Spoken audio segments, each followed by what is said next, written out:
കോൺഗ്രസിൽ power group ഉണ്ടെന്ന് സിമി റോസ്ബെൽ. എറണാകുളത്തെ പാർട്ടിയിൽ കോക്കസ്. Party VD. സതീശന്റെ നിയന്ത്രണത്തിൽ. കേരളത്തിൽ എറണാകുളം ജില്ലയിലെ കാര്യം ഞാൻ പറയാം. എറണാകുളം ജില്ലയിലെ കാര്യങ്ങൾ തീരുമാനിക്കുന്നത് പ്രതിപക്ഷ നേതാവാണ്. അത് എന്നോട് KPCC പ്രസിഡന്റ് തുറന്നു പറഞ്ഞതാണ്. മൊബൈൽ അതിന്റെ റെക്കോർഡുണ്ട്. അദ്ദേഹം വലിയ നേതാവായിരിക്കും. അദ്ദേഹം എങ്ങനെയാണ് നേതാവായതെന്ന് അദ്ദേഹം തന്നെ ഒരു ആത്മപരിശോധന നടത്തണം.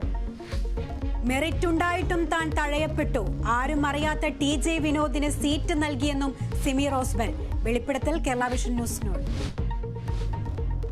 ലൈംഗിക ആരോപണ കേസിൽ ഉൾപ്പെട്ട മുകേഷ് MLAക്ക് CPIM-ന്റെ പൂർണ്ണ പിന്തുണ. മുകേഷ് രാജിവെക്കേണ്ടതില്ലെന്ന് സംസ്ഥാന സമിതി. രാഷ്ട്രീയ സമ്മർദ്ദത്തിന് വഴങ്ങാൻ മനസ്സില്ലെന്ന് MP ഗോവിന്ദൻ. ആരോപണമുയർന്ന UDF നേതാക്കൾ രാജിവെച്ചിട്ടില്ല. സിനിമാ നയരൂപീകരണ സമിതിയിൽ നിന്ന് മുകേഷിനെ നീക്കിയെന്നും സംസ്ഥാന സെക്രട്ടറി.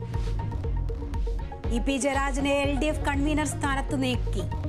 നടപടി BJP നേതാവ് പ്രകാശ് ജാവദേക്കറുമായുള്ള കൂടിക്കാഴ്ചയുടെ പേരിൽ. തീരുമാനം CPIM സംസ്ഥാന സമിതിയിൽ. TP രാമകൃഷ്ണൻ പുതിയ കൺവീനർ. സിനിമാ മേഖലയിലെ കാതലായ പ്രശ്നങ്ങളിൽ പ്രതികരിക്കാതെ മോഹൻലാൽ. പ്രശ്നങ്ങളിൽ നിന്ന് ഒളിച്ചോടിയിട്ടില്ലെന്ന് പ്രതികരണം. കുറ്റം ചെയ്തവർ ശിക്ഷിക്കപ്പെടണം. പ്രശ്നങ്ങൾ ഉൾപ്പെട്ടവർ ഒറ്റയ്ക്ക് നേരിടണം. സിനിമാ മേഖലയെ തകർക്കരുതെന്ന് മോഹൻലാൽ മാധ്യമങ്ങളോട്. ADGP MR അജിത് കുമാറിനെതിരെ വീണ്ടും ആരോപണവുമായി PV അൻവർ. തൃശൂരിൽ BJPയുടെ വിജയത്തിന് വഴിയൊരുക്കിയത് ADGP എന്ന് ഫേസ്ബുക്ക് പോസ്റ്റ്. അജിത് കുമാറിനെതിരായ ശബ്ദ സംഭാഷണത്തിൽ SV സുജിത് ദാസിനെതിരെ വകുപ്പുതല അന്വേഷണം. ADGPക്കെതിരെ CBI അന്വേഷണം വേണമെന്ന് VD സതീശൻ. വിഷയം പരിശോധിക്കുമെന്ന് MP ഗോവിന്ദൻ.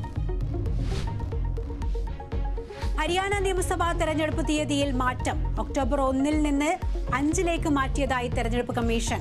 ഹരിയാനയിലെയും ജമ്മു കാശ്മീരിലെയും വോട്ടെണ്ണൽ ഒക്ടോബർ 8. തീരുമാനം ബിഷ്ണോയ് സമുദായത്തിന്റെ പരമ്പരാഗത ആഘോഷം മുൻനിർത്തി.